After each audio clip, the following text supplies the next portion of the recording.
what is up guys, welcome back to the channel and welcome back to Gran Turismo 7. It's a Friday, which of course means we have a new batch of weekly challenges to go ahead and tackle, and in typical fashion, fresh off the back of an update, we do have one of the new events included, as well as a brand new special event featuring the Corvette Generations. You're also going to get the chance to get your hands on a free car reward thanks to the returning 6-star car ticket, which is available for this week's set of weekly challenges. But before we do get into the video, I want to give a huge thank you to Raycon, who sent me a pair of their new E26 everyday earbuds, and of course have sponsored this video, allowing me to actually keep my lights on and feed myself for the rest of the month. Now, believe it or not, YouTube is not my full-time job, and in fact I do have a day job. What a surprise. And well, that job requires me to be out the house for upwards of 14 hours a day, and that's where Raycon have been an absolute godsend for the last year that they've been sponsoring the channel. Now, previously I was running their E25 everyday earbuds, well, every day for the last year pretty much, and they kindly upgraded me to their E26 model, which is much improved over the previous. These things carry on that insane battery life that Raycons are known for. They're also water resistant, which is a godsend considering I live in the UK and I'm outdoors pretty much all day every day. They also have a selection of gel tips, which means they're incredibly comfortable. As for some of the features on the E26, it has active noise cancellation and awareness mode. It has up to 38 hours of total battery life, which is a godsend for those longer days, 4 high performance microphones, and of course multi-point technology, which allows you to connect to multiple devices at once. That feature right there is an absolute godsend for the more business side of this whole YouTube gig. Anyway, a huge thank you to Raycon for sponsoring this video and sponsoring the channel for over a year now. A huge thanks to them that I can keep the content flowing. So let's get started then. Now, as you can see, this is May week 3. It will end on the 22nd of May 2025 at midnight. Now, in terms of event number 1, that is Willow Springs International Raceway on the Big Willow layout. That is for the American FR Challenge 550. We'll then move over to Dragon Trail Gardens for the Nissan GTR Cup. After that, we've got one of the new events from 1.59, that is Eigenordswand and the Lightweight K Cup. We then move into a brand new type of special event, that is the Corvette One Make, of course aimed at all generations of the Chevrolet Corvette, which are now inside of Gran Turismo 7. That takes place at Grand Valley Highway 1 before finishing up at Lake Major on the full course layout for the WTC 800. Now, in terms of the rewards, a 6-star parts ticket will be your reward for one event. For 3 events it is 150k, and for completing all 5 is the 6-star roulette ticket, free car ticket. So there we go, that is an overview for May week 3. Let's move into the first event then. This is going to be Willow Springs International Raceway on the Big Willow layout. This is for the American FR Challenge 550. Of course, it is aimed at American cars of an FR layout around 550 performance points. Now, in reality, it's mainly aimed at classic American muscle cars. However, there is a few more modern ones after the 1960s and 70s which are available to use. I went for the C4 Corvette to just show it some love. Now, in terms of the race itself, it's a 2-lap sprint race here, so it's going to be over and done with in the blink of an eye. There's a total of 9 cars up in front of you, 10 cars on the grid. Now, in terms of the AI themselves, again, it is mainly made up of classic American muscle cars. And if you've watched this channel before, you've probably heard me say it. The AI just doesn't tend to like to drive these things. They're very, very janky in them, and honestly, it just makes them easy targets. However, there are a couple of cars you will need to watch out for. That is mainly the Viper GTS from 2002 and the Dodge Challenger. Now, both of those cars are much quicker than the rest of the grid and probably at way over 550 pp. As for the Challenger, I would get my overtake done in the final corner on the last lap before pulling away and get myself up across the line.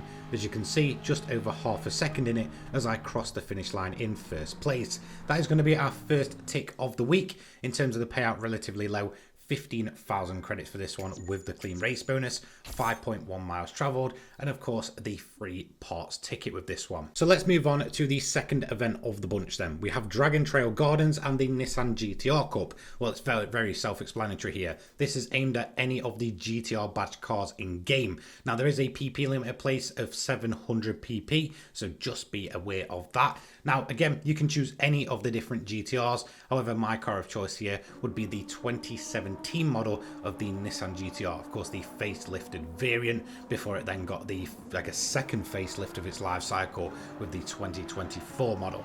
Now, in terms of this race, there is a total of 16 cars, including yourself, 15 AI over a 5-lap sprint. And honestly, it's a bit of a weird event. I really enjoy these kind of GTR Cup events, but unfortunately, the 700 PP limit here is incredibly relaxed. In fact, tuning any of these GTRs upwards of 700 PP means that you're just going to be able to absolutely walk these things. So unfortunately, because this is one of the earlier GTR events, I believe, in terms of the AI, they are incredibly spread out. So you'll just find yourself sort of overtaking one, then the next, then the next, then you might end up with a little grouping. Really, there's not much in terms of on-track action. It is a bit of a shame considering you've got so many legendary GTR badge cars out on track at once. I just wish it was a bit more competitive. But in terms of the actual cars themselves, they're incredible to drive at 700 PP, and there is a lot of build potential there.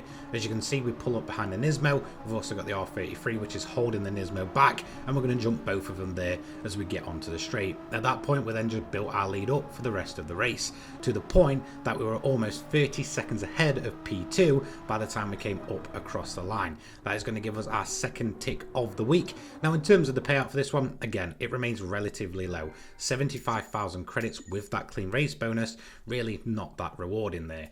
Now let's move on to the third event then. This is one of the new ones from update 1.59. Really enjoyed this one. It's Eiger Norsvand and the Lightweight K Cup, one of my personal favourite series that's ever been put in any Gran Turismo game. Now there are a few things to note here. Now performance customization is a thing, but it is capped off at 400 PP. You must also run the Comfort Soft compound of tyre. Now of course this is mainly aimed at the new K truck, the Suzuki Carry, which is exactly what I'm going to use here, and I feel like I found a comfortable enough tune with this one that it had plenty of grip but overall still relatively low top speed.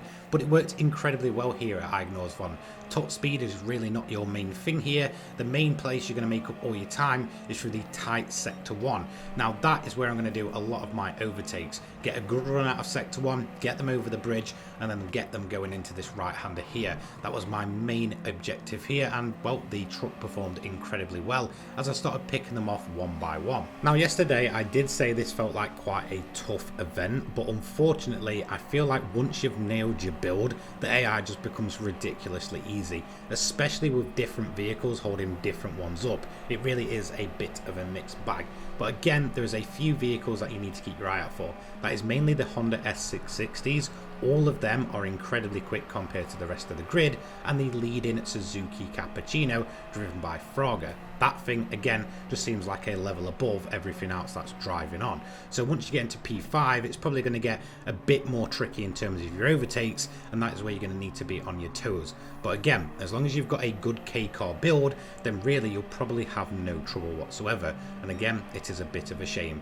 Going on to the final lap is when I go ahead and try and get my overtake done to dive into P1, outbraking the Suzuki Cappuccino there, getting it down the inside and getting our K-truck up into the lead.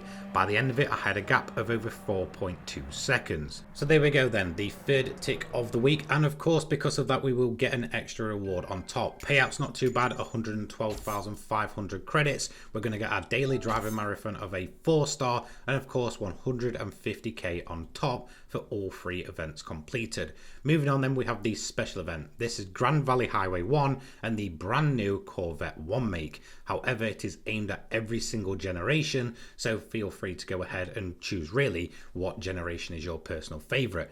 Now, because it's absolutely brand new, I'm going to go for the C5 Z06 Corvette. Now let's look at the finer details then. 5-lap race, 12 cars total, but don't let that fool you. In terms of the specified cars, again, as mentioned, every single generation of Corvette is open to enter this. Now in terms of the rewards, it's not too bad again, 92k, 55.2k and 36.8k. Main rival cars are going to be a bunch of highly customized different Corvettes, anything from a C1 upwards of the C8. Car restrictions, BOP is off. Car use must be a garage car and car settings are allowed. There is no mechanical damage and no penalties whatsoever. So let's get into it then. As mentioned, I went for the C5 and I built it up into this C5R, which I feel is absolutely incredible. Okay, so as mentioned, this is a 5-lap sprint race. There are a total of 12 cars on the grid, 11 AI up in front of you. I know that seems quite small, but all of these cars are quite well upgraded. Now, honestly, I probably went a little bit overkill with the C5R here. Honestly, I went 610 brake horsepower, naturally aspirated all-American motor, and unfortunately it probably was just a bit too much. So if you're going to be like me and want to use a new C5, go for around about maybe 570 to 580 brake. That will probably be the sweet spot. Honestly, for the rest of the Corvettes, I couldn't really say as I've not tried them or tested them out yet, but I did manage to work my way through one by one as we just picked them off. As we got into the podium positions though, I did notice a bit of a gap forming. The next car up ahead was the C7ZR1, and ahead of that, surprisingly, was the C1 Corvette, which was absolutely flying. On lap 3 we managed to make our move and then just built our gap up from there. By the time we come up across the line, the gap is at over 12.1 seconds as we managed to get ourselves across the line in P1 with relative ease in the end. That is tick number 4 for this week, and unfortunately we didn't get the clean race bonus, so only 92k from this one. So overall, an incredibly enjoyable experience, I'd say. Let's move on to the 5th and final event of the bunch then. Late Major on the full course layout for the WTC 800. Of course, this is aimed at pretty much GT3 cars around an 800 pp rating. However, you'll know that a lot of them don't even reach that, so it's pretty much an irrelevant number now. My car of choice here would be the Skyline Super Silhouette, featuring that huge amount of turbo lag, but I absolutely love this thing. Sits at around about 750 pp with the high RPM turbocharger and the mediums. Now, as for my strategy, of course, as mentioned, I would be on the racing mediums. Tyre wear can be quite high here, so you'll need to keep your eye on them. I'll also go for a Fuel Mix 6 run. The main reason is, honestly, the AI will pretty much all pit twice, barring I think 2 cars, so don't panic if you kind of fall back in the grid. But that was kind of my thinking. If I conserve tyres, conserve fuel, and just go as long as possible, box in, get on the softs, and then go as quick as possible for my second stint. Again, I can quite easily work my way through the grid just by hanging it out and staying out on track longer than the others, which are of course going to be pitting 2 times most of them.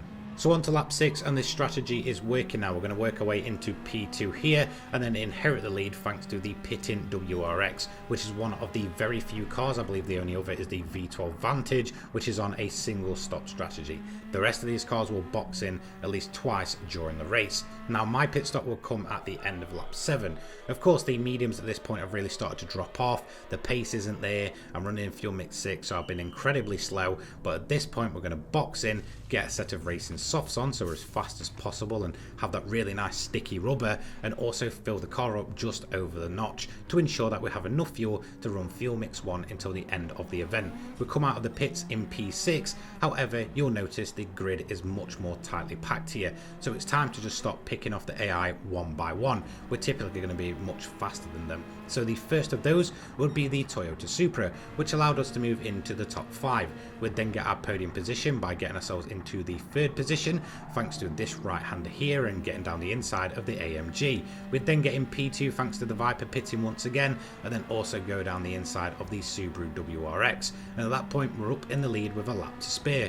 After that it was time to just stretch our legs, and we got the lead upwards of 10 plus seconds as we cross the line and take our final tick of the week. As for the payout for this one, relatively low, 168,000 credits, but of course we do get the free car award on top, which is always a nice addition. So let's open up our rewards then. Up first we've got the daily driving marathon. This was a 4-star ticket this week. As you can see, there's some decent rewards there. We have an engine swap, we also have the Challenger Demon I believe, and also 1,000,000 credits, but unfortunately it's going to land on the typical 30k. So a little bit of a letdown there, but again, it does put our bank balance up a little bit nicely. Next up is going to be the parts ticket. This is for completing one single event. Now again, in terms of the rewards, I'm looking at the weight reduction stage 5, the turbocharger, as well as the supercharger. Now I'm going to get quite lucky here and get probably the best thing possible, which is the ultra high RPM turbocharger, this time for the RX-7 Spirit R. So no complaints there from me. We're then going to add 150k to the bank balance, taking us quite nicely to 70.4 million, and then open up the free car ticket.